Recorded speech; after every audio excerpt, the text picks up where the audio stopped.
Tapi mulai belakangan ini sudah mulai hangat lagi, akan muncul gitu. Nah, kalau melihat dari sekarang kan kalau saya melihat wayang sendiri, apa sih wayang gitu. Nah, kira-kira inovasi apa yang dilakukan oleh Pak Ketum nih untuk agar generasi muda tuh lebih mengenal wayang, lebih mencintai wayang, atau bahkan mereka ingin menjadi dalang mungkin atau pemain wayang, gimana Pak Ketum? Ya, jadi kegiatan-kegiatan itu banyak ya. Dan kalau jenis wayangnya juga banyak.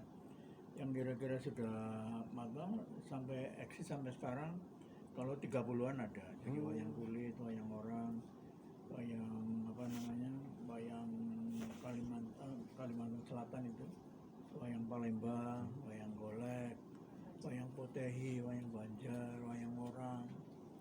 Nah, misalnya wayang kulit itu ada wayang kulit Jawa Tengah, wayang kulit Jogja, Solo, Ternyata banyak sekali Pak ya. banyak. Wayang Banyumas itu wayang kulit. Oh, setiap daerah itu beda ya ternyata. Beda. Jadi buat teman-teman, mungkin di daerah Anda juga ada wayang. Seperti saya berasal dari Sunda, di sana ada wayang golek. Ke timur sedikit, wayangnya rame nih gitu kan. Wayang wayang Jawa itu wayang orang. Ada wayang kulit juga, banyak banget. Wayang Itu sudah, potehi. oh iya itu. Itu semua di bawah Senawangi semua itu. Ya urusannya secara organisatoris kita membawahi. Oke. Ya, jadi kebijakan-kebijakan itu tadi, terus ada tawayang, hubungan luar negeri, itu urusan kita.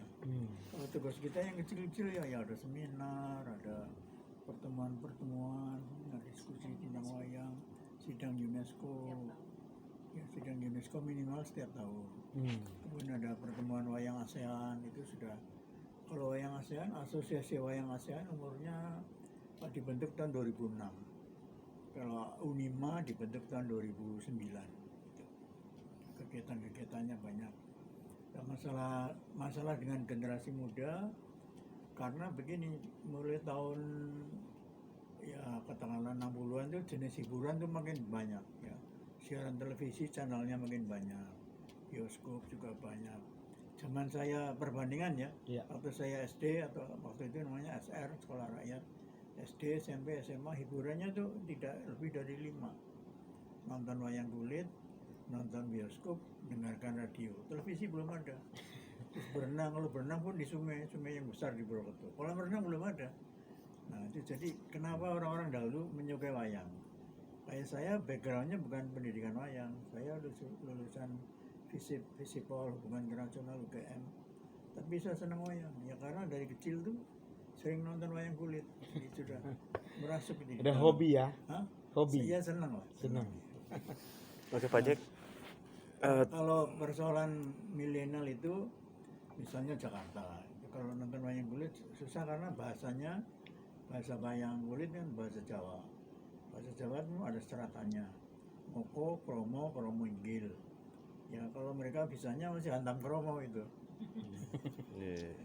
Tapi sekarang sudah bisa bahasa Indonesia Pak wayang Pak. Sudah mulai ada, sudah. Kalau di teater wayang Indonesia sudah cukup sering. Ada sanggar yang namanya Swarga Loka. Itu sudah sering mempraktekkan performan wayang orang yang dalam bahasa Indonesia. Itu sudah sering. Luar biasa. Nah, Pak Jack, satu pertanyaan dari Pak Jack. Bagaimana langkah ke depan untuk misalkan event atau bagaimana rencana ke depan Pak Ketum? Pak Jack yang nanya tapi. Ya, tanyakan langkah ke depan apakah ada event atau gimana? Oh, kira-kira gimana? Ada event atau ke depan tahun ini ada event atau Ibu bisa jawab? Ya, kalau event tadi sudah disinggung di sana. Iya. Kalau dari TWI itu Teater Wayang Indonesia. Itu masih ada 3-4 kali lagi di gedung Teater Kautaman di belakang.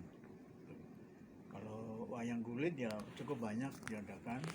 Dan nanti yang agak kolosal tuh di event namanya Hari Wayang Nasional. Itu berbagai jenis wayang, ada pameran-pameran, ada bazar. Itu diadakan kalau keinginan kita sih secara nasional ya.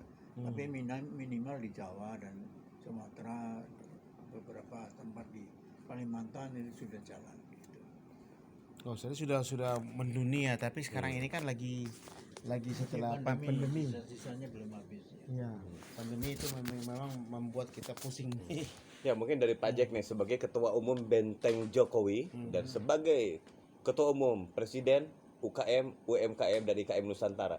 Wayang sendiri kan itu kan lekat dengan sejarah Ingebel kalau tidak salah, karena tak berbentar saya keliru, takut keliru. Hanya saja saya membidik intangible. cultural heritage. Nah, terima kasih Pak Ketum, saya harus belajar banyak ini. Tapi yang menarik adalah ketika saya berbicara UMKM dari produk-produk kerajinan wayang yang dilestarikan oleh para pengrajin-pengrajin di daerah, terutama para sepuh nih.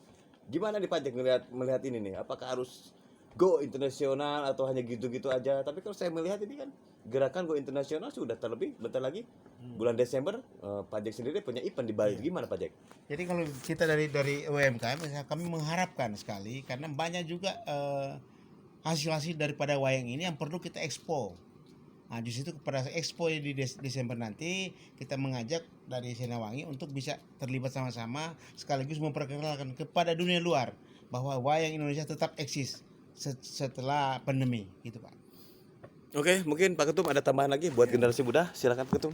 Ya nanti kegiatan-kegiatan yang bisa kita lakukan terkait dengan UMKM, ya kita memperagakan dan nanti menjual atau mengekspor produk-produk yang terkait dengan wayang.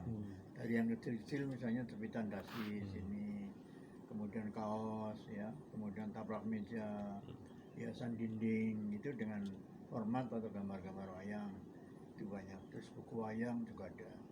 Buku wayang yang bisa dijual dalam bahasa Inggris itu ada. Seperti batik itu, kalau tapak meja gini batik tapi gambarnya wayang. Ada. Oh, ada. Ada hiasan dinding juga ada. Oh, Ya, apa namanya, kain juga ada, kain. Ya. Baju ya? Baju banyak. Ya. baju banyak. Wah, sangat luar biasa. Mungkin menambahkan Boleh Ibu. mungkin di event November nanti dengan peringatan Hari Wayang Nasional tahun 2022 ini, Senawangi banyak menyelenggarakan beberapa kegiatan terutama di tanggal 7 sampai 9 itu ada event Pekan Wayang Indonesia. Di situ akan ada terselenggara, ada pameran, ada seminar wayang, ada talk show wayang, dan juga ada pertunjukan wayang. Di istilahnya kita akan isi tentang event Living Intangible Cultural Heritage in Indonesia. Itu di tanggal 11 sampai 12 rencananya. Mudah-mudahan dalam rangka event ini semuanya bisa terrealisasi dan setelah era pandemi bisa terselenggara dengan baik karena kita langsung tidak melalui Zoom lagi. Jadi mungkin anak-anak muda bisa nanti di momentum itu di Hari Wayang Nasional bisa ikut melihat, menonton langsung di Taman Mini di Gedung Pewayangan Indonesia. Bahkan bisa terlibat juga. Bisa dalam seminar generasi muda kita ada dengan narasumber baru yang kita melibatkan anak-anak muda. Oke, mungkin Pak Ketum ada tambahan lagi barangkali? Ya, yang penting kita mengharapkan tetap bersemangat, para komunitas penggerak perwayangan seluruhnya bersemangat, terutama setelah pandemi ini selesai. Jadi kita akan bangkit kembali dengan format yang kita sesuaikan dengan keinginan banyak pihak, terutama generasi muda. Oke, sekarang Pak Jack, closing statement 1 menit, silakan Pak Jack. Ya, terima kasih pada siang hari ini, sudah sore hari ini kita jumpa dengan Ketua Umum Senawayang dan tim. Semoga bisa ada kolaborasi ke depan, terutama untuk meningkatkan kemakmuran, kesejahteraan daripada pelaku wayang dan UKM-UKM yang mereka buat di seluruh Indonesia. Oke, Ibu 1 menit closing statement. Harapannya dengan kegiatan yang diselenggarakan oleh Senawi dan juga stakeholder wayang yang rencananya di momentum Hari Wayang Nasional nanti akan banyak kegiatan yang bernuansa wayang tentunya. Dalam waktu dekat ini September tanggal 22 sampai 26 kita akan mendengarkan festival dalang anak di Fathahillah. Barangkali untuk generasi muda, anak bisa menonton langsung di Taman Fathahillah. Oke. Masih terus rekam Mbak.